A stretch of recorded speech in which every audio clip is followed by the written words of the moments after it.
मौत का रुख मोड़कर लोगों को जीवन दान देने वाले भगवान धरती पर मौजूद रहते हैं, जिन्हें हम डॉक्टर कहते हैं। डॉक्टर वो शख्स है जिस पर लोग इतना यकीन करते हैं कि वे उनके सदस्यों को एक बार फिर मौत के मुंह से बाहर निकालकर उन्हें जीवन दान दे सकता है। ऐसे ही एक डॉक्टर कुरुक्षेत्र में मौजूद है।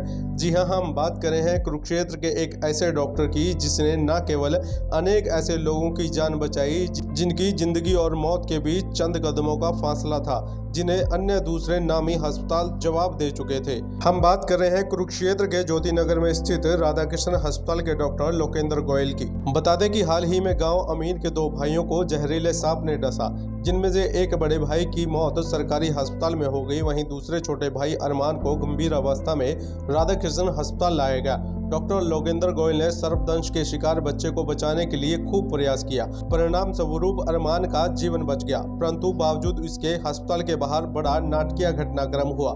कुछ लोगों ने न केवल डॉक्टर लोकेंद्र गोयल की छवि पर सवाल उठाए, बल्कि अनाप शनाप आरोप भी लगाए।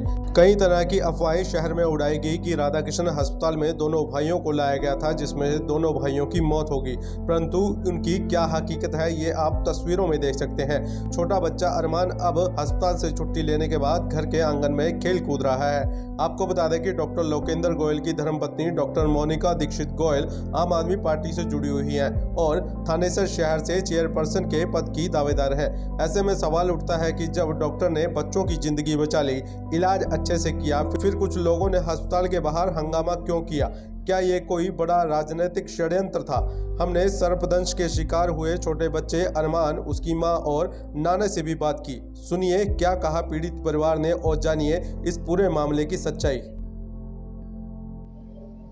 उल्टी हुआ था। फिर? हाँ। तो क्या सांप ने काटा था। क्या ना सो रहा था। ठीक है। हाँ, क्या अनार खाता हूँ, सेब खाता हूँ, केला खाता हूँ और चावल रोटी नहीं। भूख नहीं लगती? कौन सी क्लास में पढ़ते हो? तीसरी में सरकारी। आसमा और मैंने तारीख नंबर मोहम्मद अली। अभी ठीक है जी। तो ये रात को सोए हुए में उल्टी लगा था उसको, दोनों को एक ही साथ उल्टी लगा था। फिर जाकर के उल्टी लगने के बाद थोड़ी देर हम कहे बाबू सो जा, दो उल्टी लगा है, क्या खाया था? बोला टमाटर खाए मम्मी। फिर हमने वो कहा सुबह ले जाएंगे, मुझे अस्पताल ले चल मम्मी। हमने कोई बात नहीं बेटे ले जाऊंगा।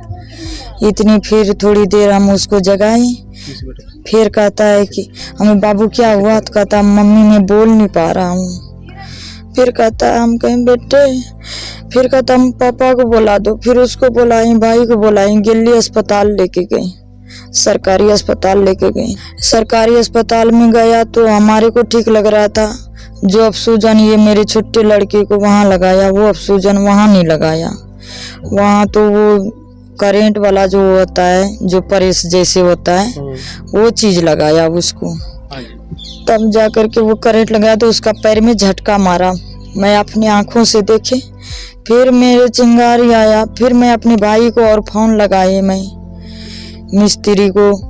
मेरे फोन इतना समझ में नहीं आ रहा था, जिसका नंबर आया उसी का नंबर में फोन लगाए कि मेरा दूसरे बच्चे का भी हालत यही है, उसका भी उल्टी लग रहा है। फिर उसको भी वहीं ले गया था सरकारी अस्पताल। हम तो बुला लिए थे। फिर वो बच्चे को जो डेट हुआ ना, तो उस टाइम देखा, अब वो बच्चे को जो बाहर करा, हम कहे फिर प्राइवेट ले जाएंगे। तो डॉक्टर सब भग लिया था वहां से कि तो वो ये भी बच्चे के मेरा इकट्ठे ले जाते तो दोनों मेरा वहीं खत्म हो जाता। फिर उस टाइम जो डॉक्टर सब भग लिया था, तब ये बच्चे को मेरा फिर दूसरे अस्पताल लेके गया। पहले तो वहाँ लेके गया था, फिर अग्रवाल पे दोनों ने जवाब दे दिया, तब राधा कृष्ण पे गया। वहाँ मेरा बच्चा ठीक हुआ, वहाँ 4 दिन रहा। अभी ठीक है, अब ठीक है बच्चे, चल फिर रहा, खा पी रहा अच्छा से। हमारे बच्चे के साथ बच्चा रात में खा पी के सोया तो रात में उसको उल्टी लगी। उसके बाद बच्चा बेहोश हो गया। उसको लेके अस्पताल गए सरकारी में, वहाँ डॉक्टरों ने देखभाल किया लेकिन उसका ऑक्सीजन नहीं लगाया। अब उसका पता नहीं क्या हुआ, फिर उसने जवाब दे दिया, डॉक्टर चले गए। उसके बाद जो है दूसरा बच्चा को जो है, बड़ा लड़का को तो हमारा लड़का ले गया था, जो नाती था मेरा, उसको वो ले गया था। दूसरे ये बच्चा जो है अरमान, इसको मैं लेके गया था जी, तो वहाँ भी डॉक्टर नहीं था, अभी छुट्टी में अभी नहीं आएंगे, तो मैं फिर इसको प्राइवेट में लेके गया जी। पहले हर्ष पे गया, वो वहाँ जवाब दे दिया, फिर अग्रवाल पर गए, अग्रवाल पर गए, वो भी वापस कर दिया। फिर मैं राधान पर गया जी। वहाँ जाते के साथ डॉक्टर ने जो है फ़ौरन इसका इलाज शुरू कर दिया। बच्चा जो है 2-3 दिन में हमारा बच्चा ठीक हो गया।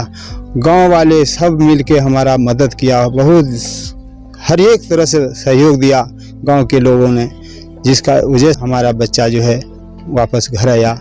इसके लिए हम गांव के जितने हमारे समाज के लोग हैं, हम सब का शुक्रिया अदा करते हैं और डॉक्टरों ने भी उसके हम कर दी। कैसी? अभी बच्चा ठीक है, थोड़ा खाने पीने में जोरी है, कम खा थोड़ा सा। बाकी को सांप ने काटा था, 2 बच्चे को काटा था। कौन सा और हाँ, इसका क्या मेरे जो उसका नाम था मोहम्मद अली, जो बच गया उसका बच्चा अब ठीक है, ठाक है जी, कोई दिक्कत नहीं है। अभी नहीं आती थी चलने के जल्द से जल्द। क्या नाम आपका? इसराइल, हम नाना लगते हैं।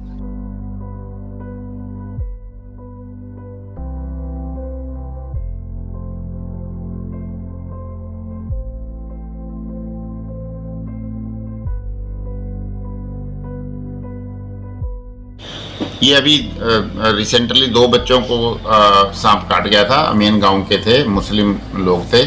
उनमें से पहला जो बच्चा था, बड़ा 9 साल के लगभग था, उसको सरकारी हॉस्पिटल में ले गए और सरकारी हॉस्पिटल में उसे ब्रॉड डेड डिक्लेयर कर दिया। बच्चा 2 बजे रात को उठा था, उसको पेट दर्द हुआ था और उसको उल्टी लगी। उसके बाद थोड़ी देर बाद उसकी माँ ने कहा तू सो जा, तो दोबारा से बच्चा उठा और उसने कहा मेरे से बोला नहीं जा रहा है, मुझे अस्पताल ले जाओ।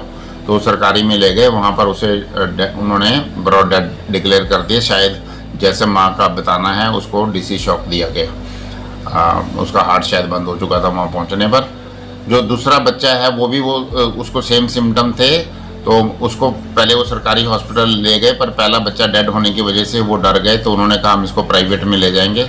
तो यहाँ के प्राइवेट हॉस्पिटलों में गए, 2 हॉस्पिटल्स में उन्होंने उसको आगे रेफ़र कर दिया कि हम नहीं रख पाएंगे।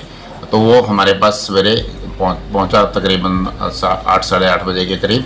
हमने उस बच्चे को देखा तो बच्चा उस टाइम विस्पर आवाज़ में बोल पा रहा था, गला उसका थोड़ा रुका हुआ था, आवाज़ नहीं निकल रही थी। इतने में हमने उसके सांप के काटे हुए के निशान भी देखे, उसमें लोकल इन्फ्लेमेशन नहीं थी। वो इंडिकेट करता है कि क्रेट ने इनको काटा।